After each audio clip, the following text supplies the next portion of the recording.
Buenas noches, queridos amigos. ¿Cómo están?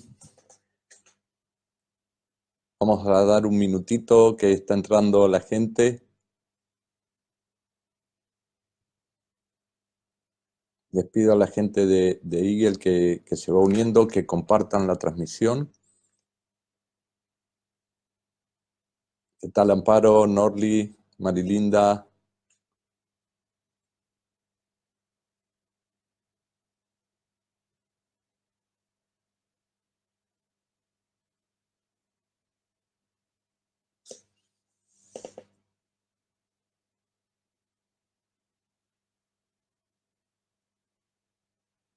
Bueno, hola, Norli.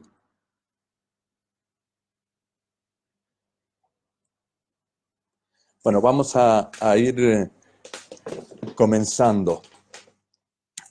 Hoy quise hacerlo directamente por Facebook Live a través de una transmisión en vivo para que estos consejos que queremos dar desde Eagle no queden solo para nuestros clientes, sino compartirlos con la gente en general, un tema que a todos nos preocupa y muchas veces no sabemos cómo encararlo, no sabemos, al no tener conocimientos, por ahí nos asustan los economistas, los consultores globales cuando se habla de que se avecina una gran crisis, ¿no? Cuando en realidad es algo que ya la humanidad tendría que haber aprendido porque es cíclico, ¿no? Es cíclico desde hace miles de años, cada X cantidad no pasan más que unas décadas, viene una gran crisis, una gran depresión, y seguimos sin aprender, seguimos sin aprender. Desde Eagle queremos darles algunos consejos de los cuales hoy solo voy a hacer la introducción.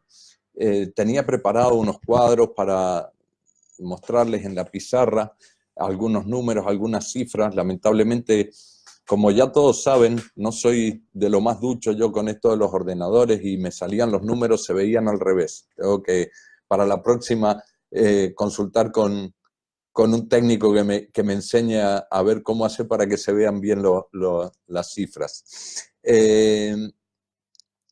Bien, hoy quiero, como les decía, hacer un poco la introducción de un ciclo que se llama Consejos sobre cómo prepararnos para la próxima gran crisis, que aunque decimos próxima, es una crisis que ya estamos viviendo, en algunos países más que en otros, pero estamos teniendo ya resultados todavía macroeconómicos, pero que nos afectan en el día a día, en nuestro bolsillo, a todos nosotros, que pinta de que esta vez va a ser muy, muy serio.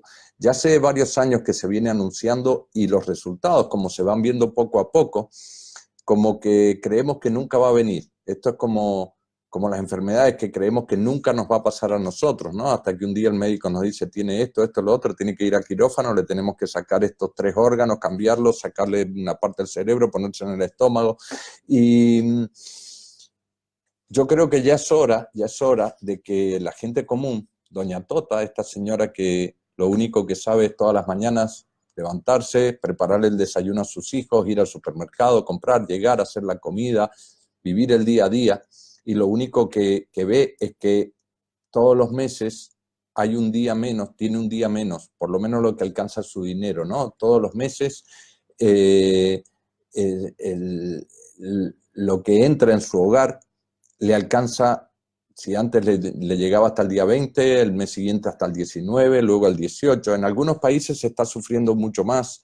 Yo miro con tristeza, por ejemplo, en mi país de origen, en Argentina, donde están viviendo un proceso inflacionario muy fuerte, un ajuste económico que afecta a la inflación. Y hay palabras que empiezan a surgir, ¿no? Devaluación, inflación, etcétera, etcétera.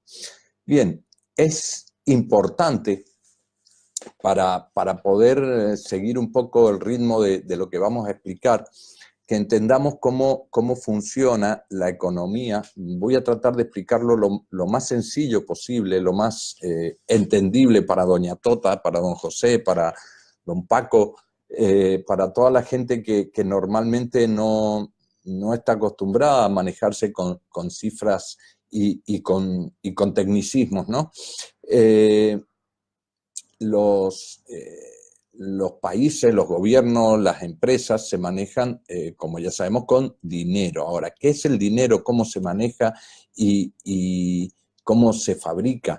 Desde hace ya miles de años, cuando el hombre dejó de andar nómade por el mundo y se empezó a establecer, empezaron a surgir las primeras aldeas y todo, nació una forma de comercio muy elemental, que era, todos lo conocemos, el trueque. Yo tengo una vaca, te lo cambio por 3 ovejas y 2 cabras.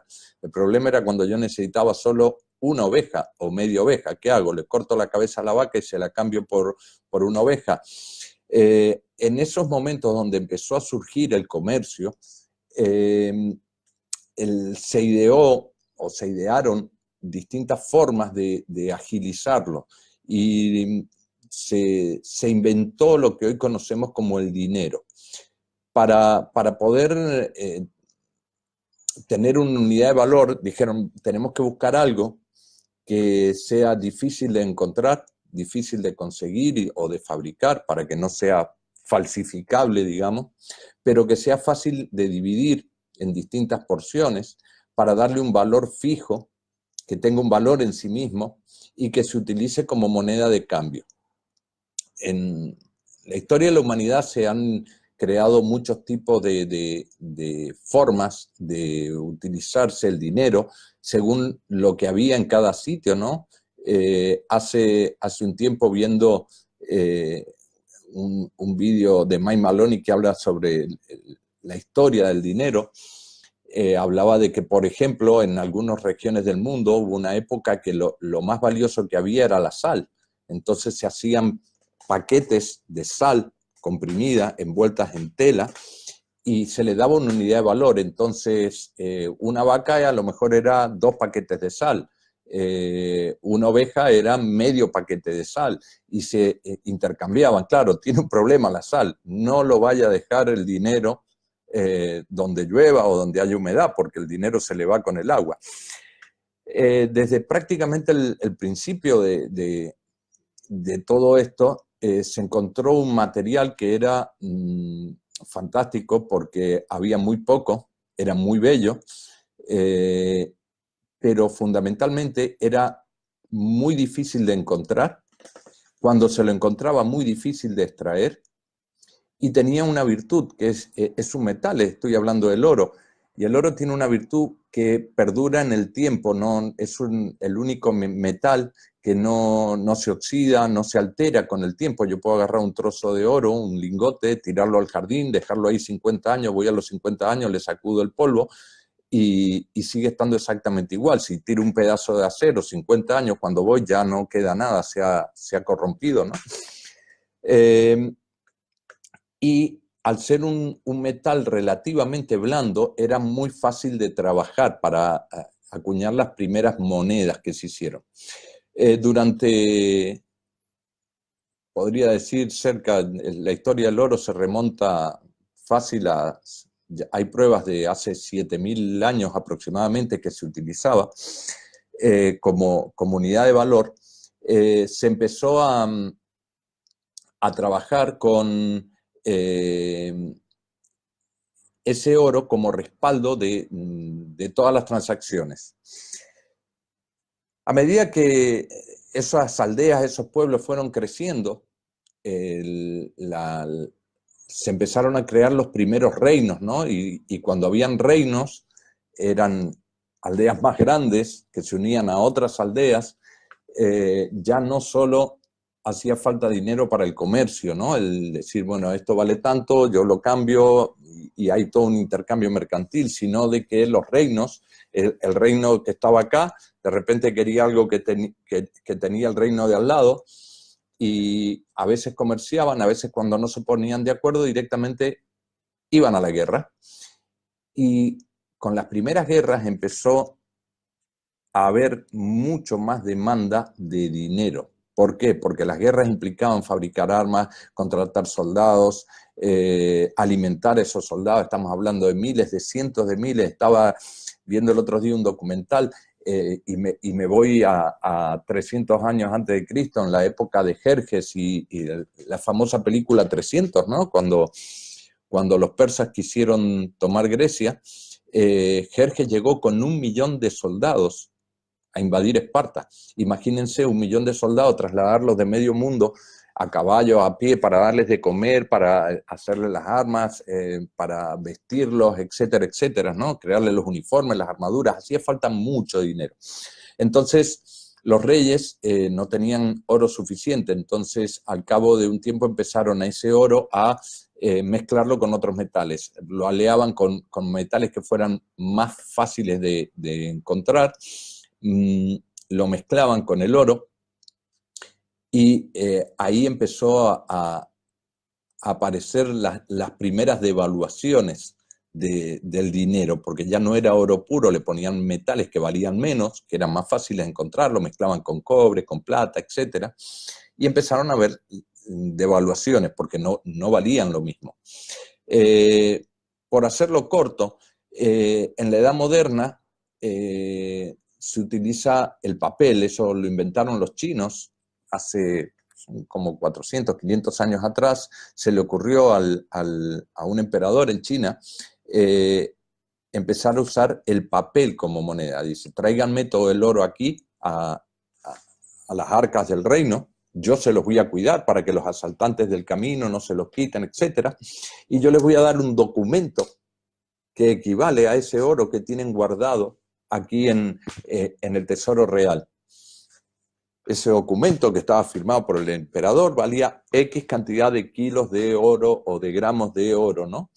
Y uno podía ese documento llevarlo y pagar. ¿Por qué? Porque la persona que lo recibía podía a su vez pagar otra cosa. Incluso los podían cortar en trozos, venían troquelados para subdividirlo. Valía 100, se cortaba en 10 trozos que valían 10 cada uno. Eran como un documento de pago, pero que en cualquier momento el tenedor de ese papel podía presentarse al palacio del emperador y decir, vengo a buscar el oro que me corresponde por este papel. Le entregaban el oro, recuperaban el papel.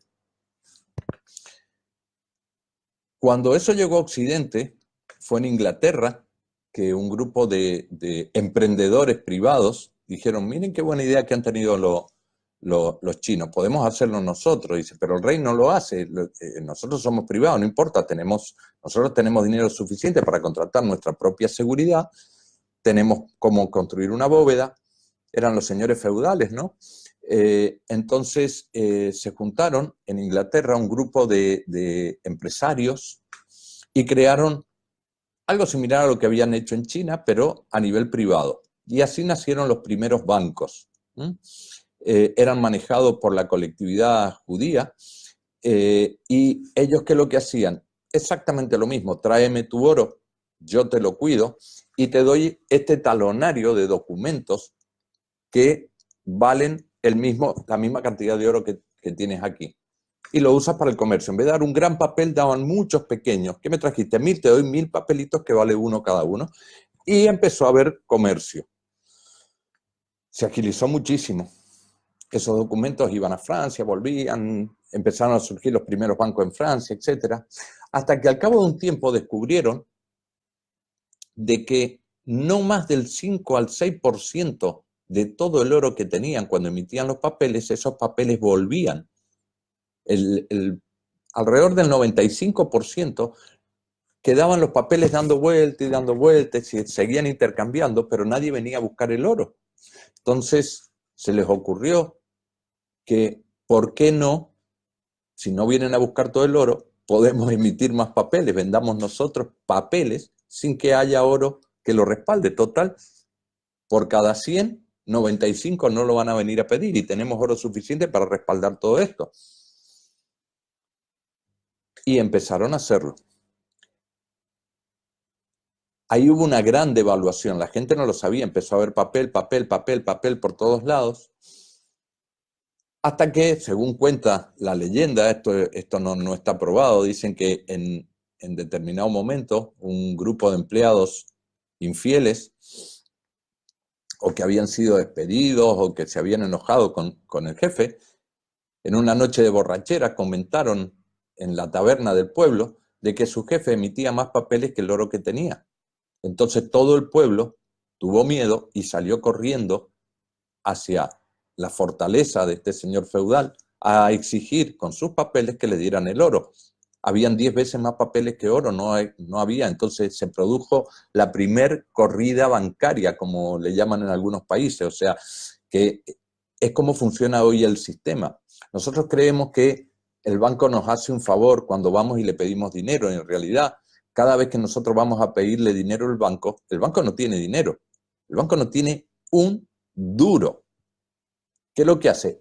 Nosotros vamos a pedir dinero, entonces el banco, con la solicitud firmada que nosotros hacemos de crédito, se remite a otro banco más grande, el Banco Central del país, y dice, tengo todos estos créditos para dar, dame dinero, porque me están pidiendo acá 1 millón y yo les voy a cobrar este interés, se van a convertir en 1.300.000, que lo van a pagar cada una de estas personas que sí tienen dinero, que son ustedes como clientes, sí tienen dinero. ¿Por qué? ¿Qué es el dinero real? Las cosas que tienen su valor intrínseco. Esta gente tiene oro, esta gente tiene casas, esta gente tiene coches, esta gente tiene muebles, tiene cosas que tienen un valor real. El papel, lo que llamamos billete, no tiene un valor real. Es un documento que tiene que estar respaldado por algo con valor real. En el caso de los bancos, los países, oro u otros, hoy en día se utilizan las riquezas en general que tiene un país.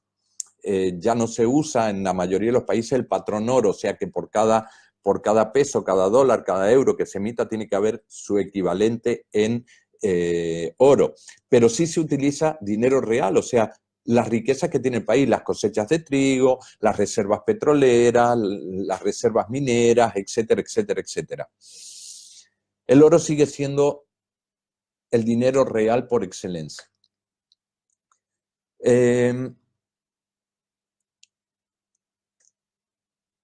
Cuando nosotros le pedimos dinero a un banco, el banco nos está prestando dinero que no es de él, dinero que no existe, porque el banco al que le pide, que es el Banco Central del país, dice, tenemos esta demanda de dinero que la va a pagar quien tiene dinero, que son los clientes. Entonces lo que vamos a hacer es prender la impresora, empezar a fabricar dinero, le prestamos al banco que nos va a pagar un interés que vamos a ganar, el banco se lo va a prestar a ustedes, y fíjense lo que pasa generalmente.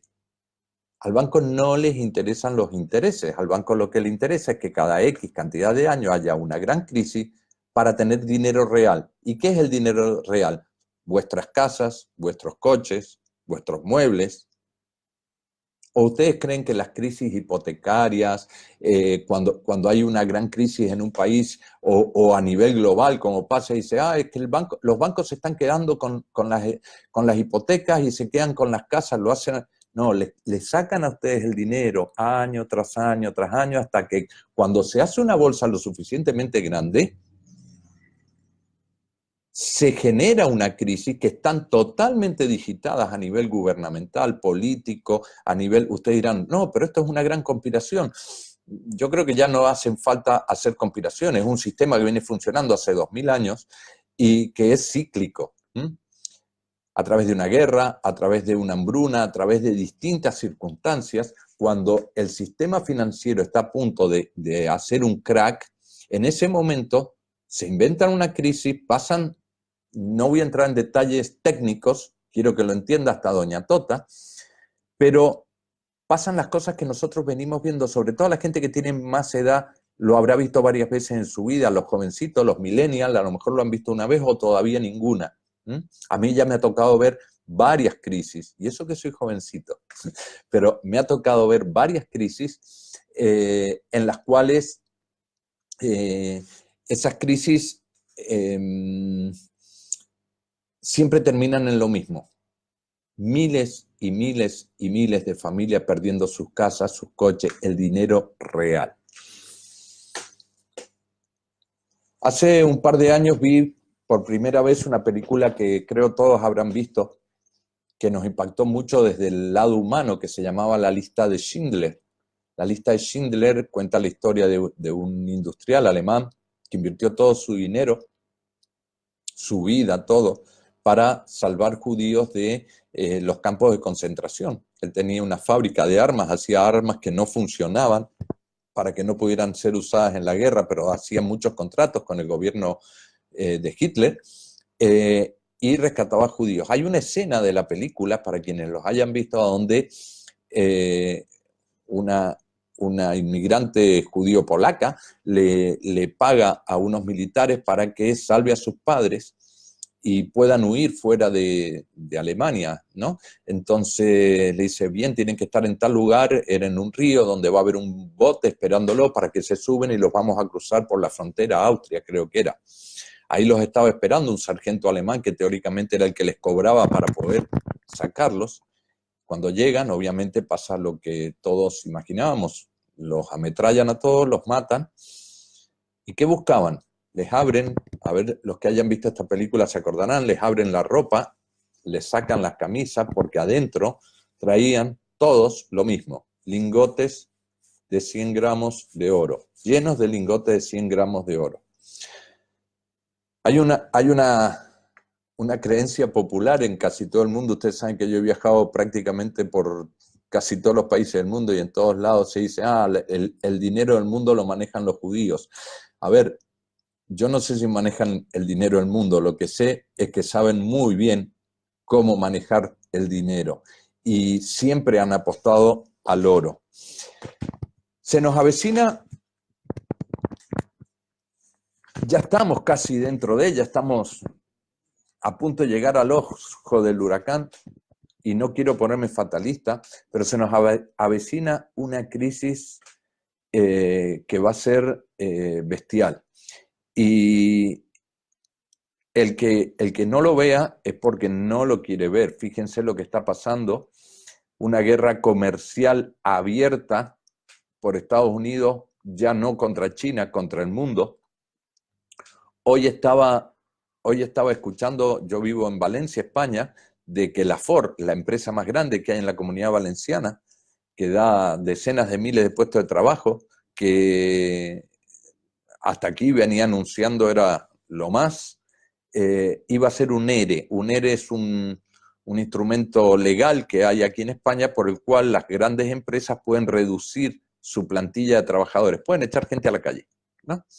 Entonces, hoy mismo me puse a investigar el por qué y dicen, es por el tema de los aranceles que ha subido Estados Unidos a determinados productos que hacen de que los coches no puedan ser competitivos porque cuestan el doble ahora muchos elementos que vienen de Estados Unidos, etcétera, etcétera. Eso, si lo trasladamos, fíjense, Estados Unidos le ha puesto aranceles a, no sé, cerca de 300.000 productos chinos. Los chinos han hecho lo mismo con Estados Unidos. Estados Unidos responde subiéndole esos aranceles a Europa. Europa se lo hace a Sudamérica, etcétera, etcétera, etcétera. A eso, súmenle las crisis del petróleo. El petróleo durante años a precios que no cubrían los costos de explotación. De repente empieza a subir el petróleo y se hace imposible mover las industrias al costo que lo están haciendo ahora, que lo están vendiendo el combustible. Las crisis en países como muchos de los países sudamericanos, sometidos a gobiernos irracionales que han tirado el país por la ventana, caso Venezuela, caso Argentina, caso Bolivia, Ecuador, etcétera, algunos con más fuerza, otros con menos fuerza, algunos se están enderezando, otros no, pero el hambre en África, etcétera, etcétera, etcétera. Hay algo que venimos diciendo desde, y digo venimos porque yo también lo he hecho, lo han hecho los mayores economistas del mundo, yo soy una cosita así pequeña nada más, de que es cuestión de tiempo de que el dólar, por ejemplo, la moneda que ha sido durante 40, 50 años la referencia monetaria a nivel mundial, de que el dólar desaparezca o tenga un crack fuertísimo. Les explico por qué. porque muchos dicen, no, es el dólar, está respaldado por Estados Unidos. Estados Unidos, cada vez que tiene una crisis, actúa diferente a lo que hace Europa. Europa, por ejemplo, como ya hizo en la Primera Guerra Mundial, que hicieron una sobreemisión terrible de moneda, Alemania, lo cual produjo una hiperinflación tan grande que Alemania se hundió y bueno, la única salida que tenían era ir a la guerra. Cada vez que hay una crisis muy grande, y esto es lo más grave, la mejor manera de salir de una crisis económica es con una guerra, porque se reactiva. Y miren lo que le voy a decir, es muy cruel esto, pero es así. No solo que se reactiva, pero ahí no alcanza el dinero para alimentar a toda la población y con una gran guerra desaparece parte de la población. Por lo tanto, hay menos bocas que alimentar, pero a su vez se venden armas, se reactivan las economías, etcétera, etcétera. Cada vez que ha habido una gran crisis en la historia de la humanidad, se ha equilibrado con una muy gran guerra. Claro, ¿qué pasa? Hace 500 años atrás éramos 100 millones de personas en el mundo, hoy somos 7.000 millones de personas. Entonces, cuando hablamos de una gran guerra, tiene que ser una muy gran guerra. Y la estamos viviendo, señora. Hay muchos que me dicen, y bueno, algún día se puede desatar la Tercera Guerra Mundial. Y yo les digo, ¿en qué planeta vives? Si hace 20 años que estamos en la Tercera Guerra Mundial, está todo el mundo en contra de todo el mundo, que se hace de manera diferente. Los iraquíes contra los iraníes, los chiitas contra los sunitas, los coreanos de arriba con los coreanos de abajo, los chinos amenazando a Estados Unidos amenazando a Rusia, los hutus contra los tutsis, todo el mundo está en guerra de una u otra forma. Y mientras tanto, las grandes superpotencias vendiendo armas. Ahora, todo eso, ¿cómo se solventa? Con dinero. ¿Qué hace Estados Unidos?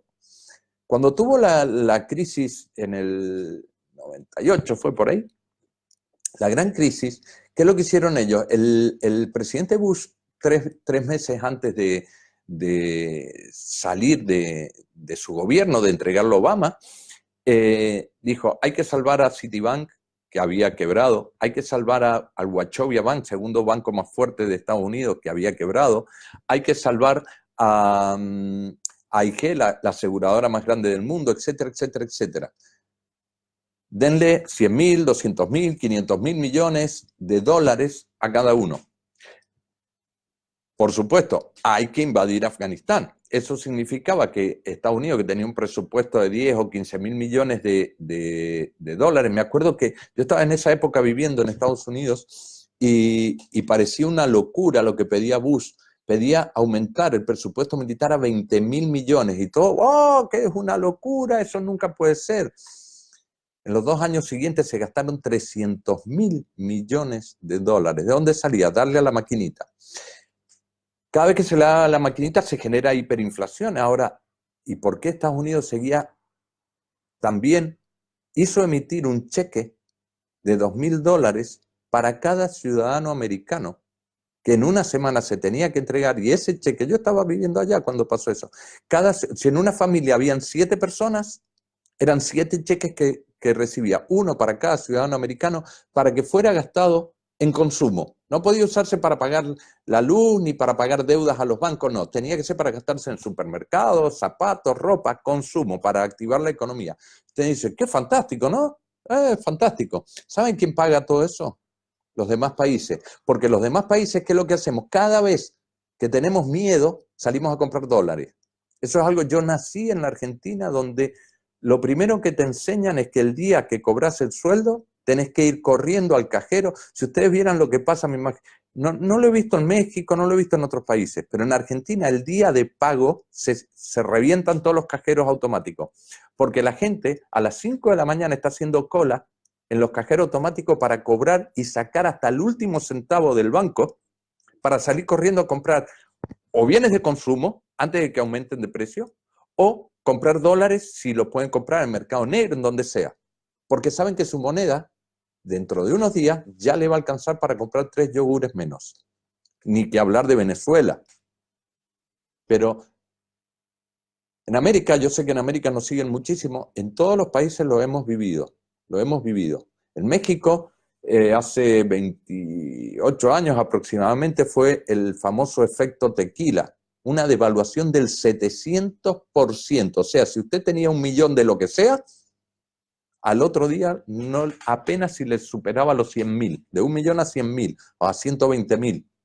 Perdió 7 veces el valor la moneda en una hora, lo que tardó en publicarse el decreto.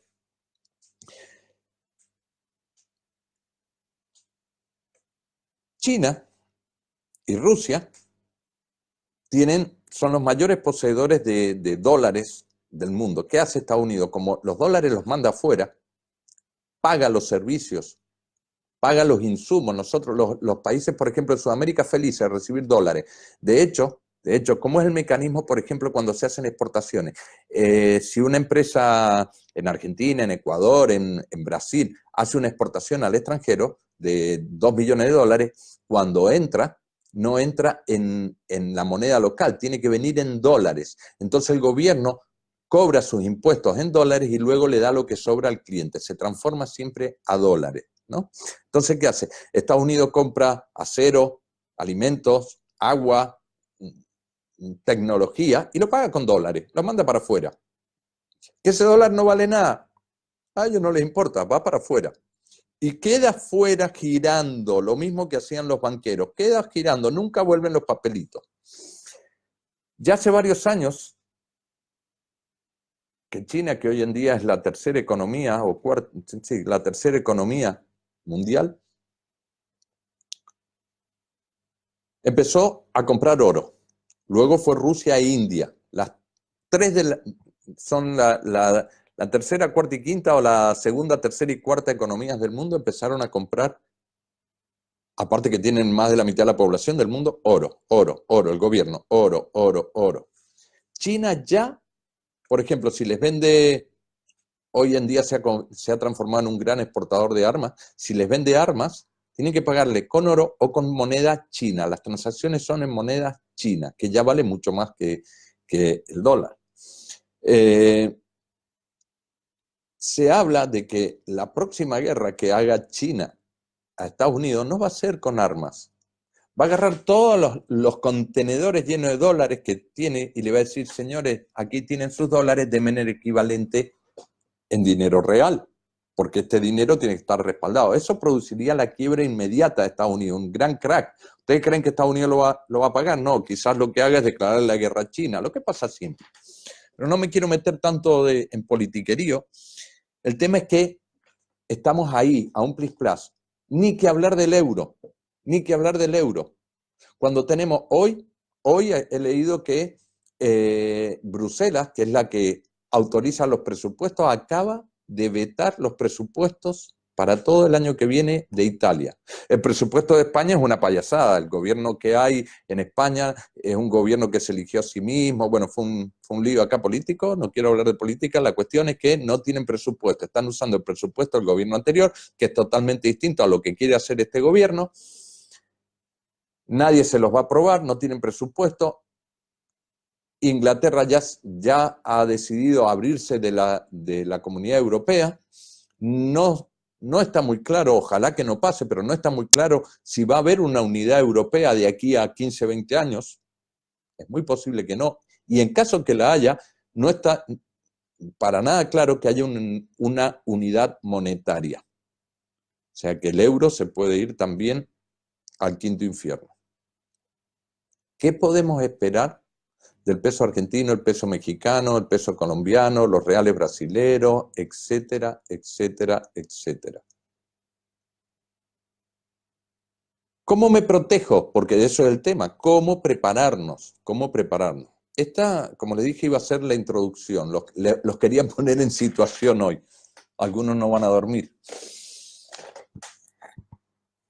Estuve viendo el fin de semana una serie, me enganché, estaba tratando de pensar, prendo la tele creyendo que era Netflix, creyendo que era una película, y era una serie de, no sé, como 40 capítulos, me los vi todos uno tras otro, que habla sobre un asteroide, ya que estamos fatalistas hoy, con un asteroide que viene llegando a la Tierra dentro de 186 días. Y lo que pasa en este tipo de películas. ¿Cómo hacemos para detener el asteroide que si se estrella contra la Tierra va a desaparecer la humanidad? Le tiramos bombas atómicas, no, que hacemos una vela galáctica que lo chupe, no, que un rayo láser, que etcétera. Toda la serie va en torno a eso. Pero yo me fijé en otra cosa. Está muy bien hecha. ¿Qué es lo que ante situaciones extremas tiene valor real y qué es lo que deja de tenerlo?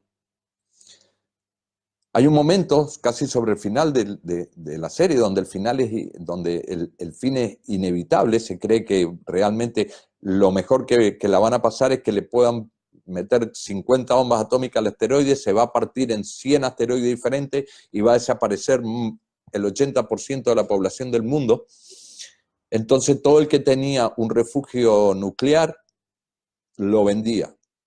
Un espacio de 20 metros cuadrados costaba 5 millones de dólares, 10 millones de dólares. Entonces, el tipo más millonario del mundo llama para salvar a una mujer y su hija, amigas, llama a uno que vendía estos refugios nucleares y dice, bien, ¿cuánto vale? Tanto, toma. Y empieza a emitir cheques y a sacar dinero. Y dice, ¿yo para qué quiero eso? Si no me va a servir de nada. Dame cosas reales, le dice. Cosas que me sirvan después que se estrelle el asteroide y se extinga la humanidad. ¿Y sabe lo que dijo? ¿Qué es lo que puede haber que para después? Dice, dame armas, dame tierras y dame oro. Armas porque las voy a necesitar para defenderme, el dueño del refugio, o para venderle a quien quiera reconquistar la tierra una vez que haya desaparecido Estados Unidos, Rusia, etcétera, etcétera. Tierras siempre van a tener su valor. Y dame oro. No, pero yo tengo miles y miles de millones de dólares y acciones y esto y lo otro y criptomonedas, ¿y para qué las quiero? Si cuando hay una crisis no me sirve de nada, ni el papel, ni las criptomonedas, ni nada. Tierra, dejemos las armas de lado, tierra, oro, oro, tierra. Porque han habido de estas hecatombes mundiales en los últimos 7.000 años, imperios que nacían, crecían y desaparecían. ¿Y saben qué? Hace unos meses, cuando estuve en Egipto, veía con qué enterraban a los faraones. ¿Saben qué es lo que había? Oro, oro, oro, oro, oro. Faraones de hace 3.000, 4.000 años. Ya se usaba el oro. Ah, bueno, entonces este vídeo es para que nosotros todos... No, este vídeo es simplemente para contarles qué tendríamos que hacer. Entonces, imagínense... Miren, esto es algo que yo lo viví, los que me conocen saben que yo hace unos años tuve una enfermedad del corazón muy grave, donde los médicos me daban muy poca esperanza de vida, y en ese momento cambiaron todas mis prioridades, o sea, las cosas que hasta ese día eran importantes, no valían nada, a cambio, si yo la comparaba simplemente con un minuto de mi tiempo con mi nieta, por ejemplo, o con oler una flor, un montón de cosas. Entonces... empecemos a pensar de que la crisis ya la tenemos aquí y el que no se haya dado cuenta, por favor, todos los días lean los diarios, vean lo que está pasando en el mundo, pero véanlo con ojo analítico, no simplemente para ver que Juancito mató a su mujer y que el otro se tiró el edificio, ese tipo de noticias no, miren lo que está pasando en el mundo. Sobre todo nuestros clientes, ¿no? Los que ya están involucrados con nosotros, aunque este mensaje no va para los clientes de Higuel Aurum, va para todo el mundo, para que empiecen a tomar conciencia de por qué nosotros apostamos por el oro y por qué hay que apostar por los metales preciosos. Hasta hace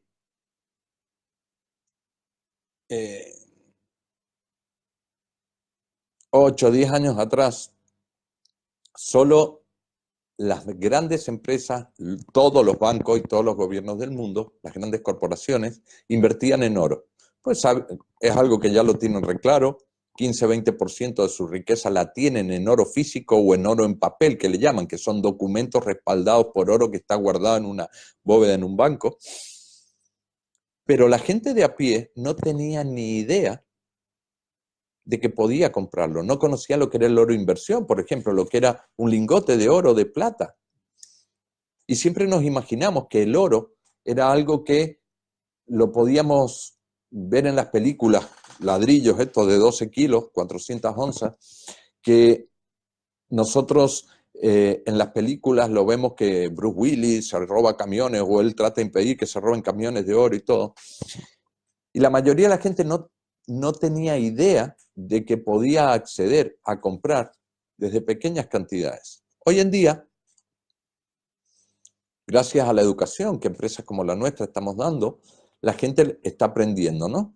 Ahora, yo hoy hablaba con una persona y analizaba con una líder de México que, digo, todas las empresas que surgieron en los últimos 8 o 10 años, que hablan mucho del oro, empresas sobre todo de multinivel, yo quisiera saber sus líderes, sus directivos, salvo el dueño, ¿cuántos de ellos tienen 1 kilo, 2 kilos, después de 5, 6, 7, 8, 10 años guardados en oro?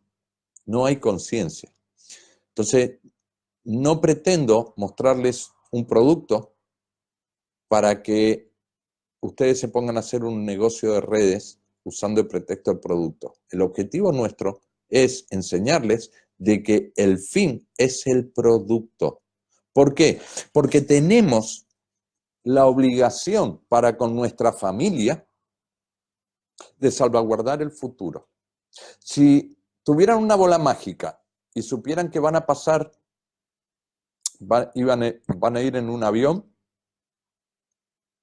que se va a romper, no se va a caer, pero va a ser un aterrizaje de emergencia en el desierto del Sahara. Y lo único que se va a salvar de sus pertenencias al aterrizar de emergencia ese avión es la pequeña valija que va en el portaequipaje arriba, ¿no? La valija de viaje, la pequeñita, no la grande que mandan a la bodega. ¿Qué pondrían en esa valija si ustedes tuvieran la bola mágica? Agua, ¿verdad? Si voy al desierto del Sahara, voy a tener que sobrevivir no sé cuánto tiempo, llevo agua. Bien, señores, este avión que se llama Economía Mundial ya está cayendo al medio del desierto. ¿Por qué no empezar a juntar agua? Me duele mucho cuando hablo con clientes o futuros clientes nuestros, y da igual si se hacen clientes nuestros o van y compran en otro lado, pero lo importante es que lo hagan, que lo empiecen a analizar. Cuando yo les digo de comprar oro, y me dice, es que yo no puedo gastar en eso. ¿Qué es gastar? Es cambiar el papel por el metal. Es que su dinero deje de ser un dinero que mañana, pasado o dentro de 6 meses puede dejar de tener valor y cambiarlo por un dinero. Esto es dinero, señores. Cuando desaparezca el dólar, cuando desaparezca el euro, el peso colombiano o como se quiera llamar la moneda del país donde estén ustedes, se emitirá un nuevo papel, pero ¿saben en qué va a estar respaldado? En esto. Esto siempre va a seguir creciendo su valor. Entonces, tenemos que aprender a ahorrar en algo que tengamos la certeza de que no va a perder su valor. Y encima aumenta. Estamos en un momento crucial para comprar oro, porque ha estado un año y medio, muy tranquilo a la cotización del oro. Ahora se está empezando a mover. ¿Qué quiere decir? Que está muy por debajo del valor real que debería tener en este momento. Es buen momento para comprar. ¿Cuánto? Lo que sea, lo que tenga. Lo que tenga. Yo vendería todo lo que tengo para comprar oro. No lo hago porque ya lo tengo todo invertido en oro. Prácticamente yo no tengo posesiones en este momento, materiales más allá del oro que guardo. Uno, porque es mi negocio, y dos, porque tengo clarísimo la que se puede venir. Hace 20 años atrás, miren, no me voy a ir a 2000 años atrás, hace 20 años atrás el kilo de oro costaba 209 euros, o 240 euros más o menos, el kilo. Hoy, después de 20 años, está a 34.000, 35.000, está oscilando en esos precios. Fíjense lo que ha crecido, un 21% anual con respecto al dólar y el oro. Para todos la gente, sobre todo de Sudamérica, o de Latinoamérica, no solo Sudamérica, de México para abajo, que normalmente es para tener seguro nuestro capital, lo invertimos en dólares o comprar euros y guardarlos abajo del colchón. Piensen que el dólar se devalúa un 20% anual con respecto al oro y a la plata. 20% anual. El otro día hablando con gente de Argentina estaban asustados porque decían que en un año había caído el valor de la moneda un 40% con respecto al dólar. Hace 30, 40 años que el dólar viene cayendo un 20% anual con respecto al oro y a la plata. Es algo normal. Entonces, ¿por qué seguir apostando al dólar, al euro, a esas monedas? Lo vivo diciendo. Chicos, no quiero ser fatalista, pero quería enviarles este mensaje. Vamos a todas las semanas a presentarles un vídeo abierto para todo el mundo, pueden compartirlo, igual que este Facebook Live, a la gente de Eagle o al que lo esté escuchando y quiera compartirlo, puede hacer, no es algo cerrado, compártanlo con sus amigos, porque lo que pretendemos es encenderles la luz de alerta y enseñarles, darles herramientas de cómo poder ir ahorrando, cómo poder de a poquito ir juntando o cuidando parte de ese patrimonio para que si pasa, y les puedo asegurar que va a pasar porque cada 30, 40 años hay una mega crisis internacional, que no nos pille a contramano y que tengamos, aunque sea un poco de nuestro capital, a buen resguardo. Ténganlo en su casa, bajo una baldosa, guárdenlo en la caja de seguridad de un banco. Nosotros se lo custodiamos en una bóveda acorazada, lo que ustedes quieran. Cómprenlo a Eagle, cómprenlo en un banco internacional suizo, o alemán, o Dubaití, que son los que normalmente suelen vender esto aparte de Eagle. Pero háganlo, háganlo. Como les decía, esténse atentos, sigan nuestra fanpage, porque a partir de ahora todas las semanas les vamos a estar dando un videito con consejos de cómo ahorrar en oro, cómo cuidarse de la inflación, cómo prevenir esas crisis y hacer que nos rinda ese poquito dinero que siempre decimos que no llegamos a fin de mes, pero hacer que, aunque sea una partecita, se empiece a acumular. Pensemos en el futuro de nuestros hijos. Pensemos en ese día en que quizás no tengamos fuerza para trabajar al mismo ritmo que hoy necesitemos y nadie se va a hacer cargo de nosotros. eagleaurum.com, esa es nuestra web. Todo el que quiera más informes sobre esto nos puede contactar a través de nuestra web.